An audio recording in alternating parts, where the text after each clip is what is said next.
अस्सलामुअलैकुम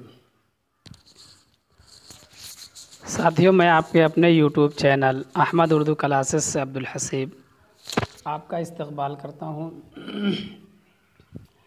दोस्तों, UP TGT 2021 का जो हमारा सिलेबस है उसके मुताबिक दबिस्तान उर्दू ये दूसरा यूनिट है, उसी को हम पढ़ रहे हैं। इससे पहले हमने पढ़ा था दबिस्तान दिल्ली।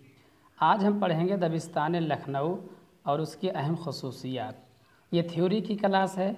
जैसे ही दबिस्तान उर्दू मुकम्मल होगी उसके बाद हम दबिस्तान दिल्ली, दबिस्तान लखनऊ, दबिस्तान रामपुर और आज़िमाबाद के मुताल्लिक़ जो बेसिक सवाल बनते हैं उनको लेकर हाज़िर होंगे। तो आइए साथियों, हम आज के क्लास को शुरू करते हैं।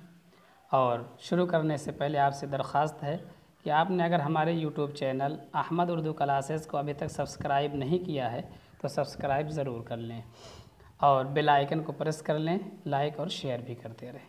चलिए क्लास का आगाज़ करते हैं। तो दबिस्तान लखनऊ जो है सल्तनत मुग़लिया की बुनियाद खोखली जब होने लगी और सल्तनत का शिराज़ा बिखरने लगा तो सूबे रफ्ता रफ्ता ख़ुद मुख्तार होते चले गए, यानी वो आज़ाद होते चले गए। उनमें एक सूबा अवध भी था। सन 1722 ईस्वी में जब सआदत ख़ान शाह दिल्ली की तरफ से सूबेदार मुकर्रर हुए तो मुग़ल सल्तनत का ज़वाल शुरू हो चुका था। आपसे पूछा जा सकता है कि मुग़ल सल्तनत का ज़वाल कब शुरू हुआ था, तो आप बता सकते हैं कि सआदत ख़ान जब दिल्ली की तरफ से सूबेदार मुकर्रर हुए सन 1722 ईस्वी में, उस वक्त दिल्ली की सल्तनत का ज़वाल शुरू हो चुका था। सआदत अली ख़ान के इंतज़ाम से अवध में खुशहाली आई, मगर उनकी तवज्जो ज़्यादातर दिल्ली के मामलात पर ही रहती थी। शुजाउद्दौला के दिल में भी बड़े वलवले थे, लेकिन बक्सर की शिकस्त से, यानी जब बक्सर की लड़ाई हुई थी तो उसकी हार से उनके ख्वाब चकनाचूर हो गए। उनके बाद आसिफुद्दौला ने फैज़ाबाद की जगह लखनऊ को दारुस्सल्तनत बनाया, यानी राजधानी बनाई, और दोनों हाथों से ख़जाना लुटाकर लख मशहूर हुए, यानी लाखों का दान करने वाले के नाम से ये मशहूर हुए। तो लख लुट, तो ये लाखों का रुपया दान कर दिया करते थे, हदिया में और लोगों को दे दिया करते थे, गरीबों को। आगे देखते हैं। अंग्रेज़ों की मुदाखलत तो शुजाउद्दौला के ज़माने ही में शुरू हो गई थी। आसिफुद्दौला के ज़माने में बात यहाँ तक पहुँची कि अवध का सारा निज़ाम अंग्रेज़ रेजिडेंट के चश्मो अबरू के इशारे का मोहताज हो गया, यानी अब अंग्रेज़ जो चाहते थे वही अवध में होता था। वाजिद अली शाह उसके सिवा और क्या कर सकते थे कि उमूर सल्तनत से चश्मपोशी करके ख़ुद को रागो रंग में गर्क कर दें, यानी उनके लिए कोई चारा नहीं था। उनके लिए यही एक चारा था कि वो सल्तनत के कामों से अपने आप को अलग करके जो है रागो रंग में अपने आप को मस्त मगन कर लें। लेकिन फिर भी बेदर्द अंग्रेज़ों ने उसका भी इनाम उनको न दिया और उन्हें माज़ूल कर दिया, यानी उनको उनके पद से, उनके ओहदे से हटा दिया और कलकत्ता भेज दिया। अंग्रेज़ों की मुदाखलत से अवध की आज़ादी तो छिन गई, लेकिन उनसे सुलह के नतीजे में अवध को एक पुरअमन और खुशहाल ज़िंदगी नसीब हो गई। ऐशो इशरत की ज़िंदगी खुशहाली का लाजमी नतीजा थी, यानी दबिस्तान दिल्ली में जो था वो खुशहाली का मामला था। हर तरफ रागो रंग की बज़्म आरास्ता हो गई और शेर व सुखन की महफिल भी सज गई। उधर दिल्ली में अहले कमाल की गुज़र मुश्किल हो गई तो वो एक एक करके लखनऊ में जमा हो गए। जैसा कि इससे पहले वीडियो में हमने आपको बताया था कि दिल्ली उजड़ने के बाद अहले कमाल जो है वो सब लखनऊ की तरफ मुंतकिल हो गए। उन अहले कमाल में बड़ी तादाद शायरों की थी। आइए देखते हैं कि वो शायर कौन कौन से थे। मीर ज़ाहिद, सोज़, सौदा वग़ैरह तो पहले ही अवध पहुँच के मुशायरों में मकबूल हो चुके थे। मीर हसन, जुरात, इंशा और मुसहफ़ी उनके बाद यहाँ आए, यानी मीर हसन भी दिल्ली से लखनऊ आए थे। जुरात, इंशा और मुसहफ़ी भी उनके बाद आए और यहीं से दबिस्तान लखनऊ की बुनियाद पड़ी। यानी अगर आपसे पूछा जाए कि दबिस्तान लखनऊ की बुनियाद कैसे पड़ी, तो आपको सादा से लफ्ज़ों में कहना पड़ेगा कि जब दिल्ली उजड़ गई तो दिल्ली उजड़ने के बाद वहाँ के अहले कमाल और शायर जब लखनऊ आए तो यहीं से जो है दबिस्तान दिल्ली की बुनियाद पड़ती है। जुरात का मिजाज हमेशा से मामला बंदी की तरफ माइल था। लखनऊ के रंगीन माहौल में शायरी का ये अंदाज़ बहुत मकबूल हुआ और दूसरे शायर भी इसी रंग में रंगते चले गए। लखनऊ की गैर संजीदा माहौल से अखलाकी कदरों का ऐसा जवाल हो गया था कि इंशा और मुसहफ़ी की शायराना चश्मक ने हज़ल, दुशनाम और फिर स्वांग की शक्ल इख्तियार कर ली। यानी ये आपस में जो दो शायर थे इंशा और मुसहफ़ी, इनमें आपस में चश्मक हुआ करती थी। क्या होती थी? आपस में शायराना चश्मक। तो ज़बान भी इनकी गिरती चली गई, हज़ल और दुशनाम, गालियों तक की नौबत आ गई। लखनऊ का माहौल रेख्ती गोई को भी बहुत रास आया। रेख्ती शायरी की वो सिनफ है जिसमें औरतों के जज्बात उन्हीं की ज़बान में पेश किए जाते हैं।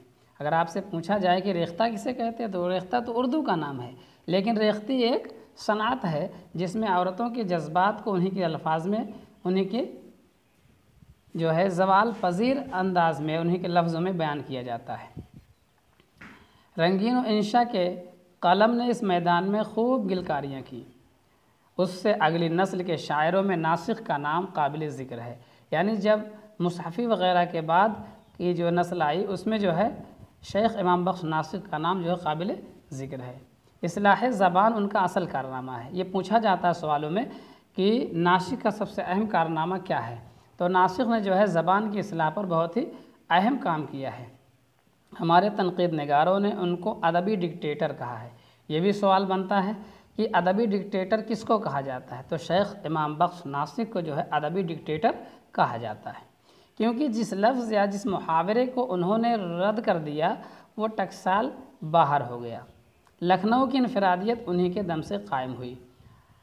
और फिर नासिख के बाद आतिश आते हैं। आतिश एक सूफ़ी शायर थे और बहुत खुशगो शायर थे।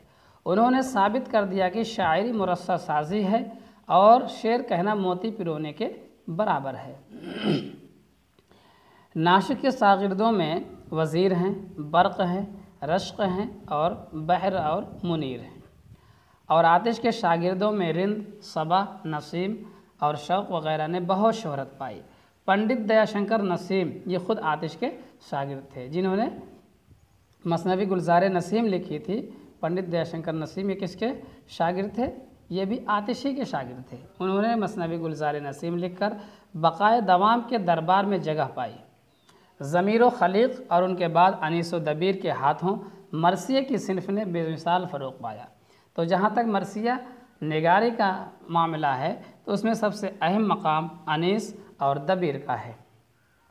आइए, ये तो बेसिक बातें थी दबिस्तान दिल्ली की। आइए उनकी खसूसियात पर एक नज़र डालते हैं। दबिस्तान दिल्ली की खसूसियात में आपको ये मिलेगा कि जैसे आपने लखनऊ दिल्ली में पढ़ा था कि वहाँ दाखिली मामलात और जो है तसव्वुफ़, इश्क़ हक़ीक़ी वग़ैरह का ज़िक्र मिलता है, यहाँ ऐसा बिल्कुल आपको नहीं मिलेगा। दबिस्तान लखनऊ की सबसे नुमायाँ ख़ुसूसियत यह है कि यहाँ शायरी में नशाती उन्सुर पाया जाता है। यानी यहाँ की शायरी में जो है खुशमिजाजी, हंसमुखपन और ऐश व इशरत का जो है उन्सुर गालिब नज़र आता है। यानी लखनऊ के शेरी सरमाए में मसरत की लहर सी दौड़ी हुई नज़र आती है। ये लखनऊ की पुरअमन ज़िंदगी और खुशहाली का अतिया और उसका नतीजा है। फारिगुल बाली ने यानी यहाँ की ऐश व आराम ने अहले लखनऊ को ऐश व इशरत की तरफ माइल कर दिया था, जिसके नतीजे में ऐश के दीगर लवाजिम के अलावा तवाइफ़ों की भी बहुत तादाद थी, यहाँ उनकी कसरत थी। गोया यहाँ हुस्न बेनकाब था। चुनांचे लखनऊ की शायरी में औरत के हुस्न का भरपूर बयान मिलता है। उसके जेवर और लिबास का ज़िक्र जाबजा नज़र आता है। उससे शायरी में सतहियत तो ज़रूर पैदा हो गई, लेकिन उर्दू शायरी जो अब तक निस्वान हुस्न के ज़िक्र से महरूम थी, उसमें तसव्वुफ़ और इश्क़ हक़ीक़ी का ज़िक्र ज़्यादा मिलता था। दिल्ली के दबिस्तान के मुताबिक अब उसमें जो है इस सिनफ़ नाजुक के बदन के खद्दोखाल नुमाया हो जाते हैं। यानी जब लखनऊ दबिस्तान में शायर दिल्ली से आए तो यहाँ की जब बुनियाद पड़ी तो यहाँ निस्वान हुस्न के ज़िक्र का खूब चर्चा हुआ। लखनवी शायरी में तसव्वुफ़ के मज़ामीन न होने के बराबर हैं, जबकि दिल्ली सूफ़ियों का मरकज़ था, लेकिन लखनऊ का मामला इससे बिल्कुल उल्टा और मुख्तलिफ था। यहाँ के रंगीन माहौल में न सूफ़ियों का गुज़र था, न सब्र व क़नाअत की तालीम की ज़रूरत थी, बल्कि दबिस्तान लखनऊ की शायरी ज़बान के नुक्ते नज़र से ज़्यादा दिलकश और पुरकशिश मालूम होती है। ये अवधि का इलाक़ा है, इसलिए यहाँ की ज़बान और ज़बान से ज़्यादा लहजा नर्म और शीरी हैं। ये अवधि की देन है कि लखनऊ की जो ज़बान है, यहाँ की ज़बान जो है बहुत ही नर्म और शीरी और मीठी है। इसका एक सबब और भी है, अहले लखनऊ हर मामले में दिल्ली वालों से अलग और मुमताज़ नज़र आने की कोशिश किया करते थे। ज़बान के सिलसिले में उन्होंने अहले दिल्ली से अलग अपना एक रास्ता निकाला। फिर ये किस तरह मुमकिन था कि लखनऊ की ज़िंदगी में जो बनाव सिगार था वो वहाँ की शायरी में नमूदार ना होता। शोराए लखनऊ ने जज्बात से ज़्यादा अल्फाज की नोक पलक संवारने और ज़बान में लताफ़त पैदा करने पर जोर दिया, और इसमें शक नहीं कि दबिस्तान लखनऊ की ज़बान ज़्यादा दिल आवेज़ हो गई। तो ख़ुलासा के तौर पर आप कह सकते हैं कि लखनऊ दबिस्तान की जो अहम ख़ुसूसियत ये है कि यहाँ जो है ख़ारिजियत का ज़ोर है, यहाँ जो है औरतों के हुस्न व इश्क का तज़किरा है, यहाँ के अल्फाज में सतहियत है, और यहाँ जो है तसव्वुफ़ का कोई ज़िक्र आपको नहीं मिलने वाला है। तो आज के सबक में हम लखनवी दबिस्तान के मुताल्लिक़ गुफ्तगू कर चुके हैं। अगले क्लास में हम मिलते हैं रामपुर और अज़ीमाबाद दबिस्तान को लेकर। तब तक के लिए खुदा हाफिज़, अस्सलामु अलैकुम।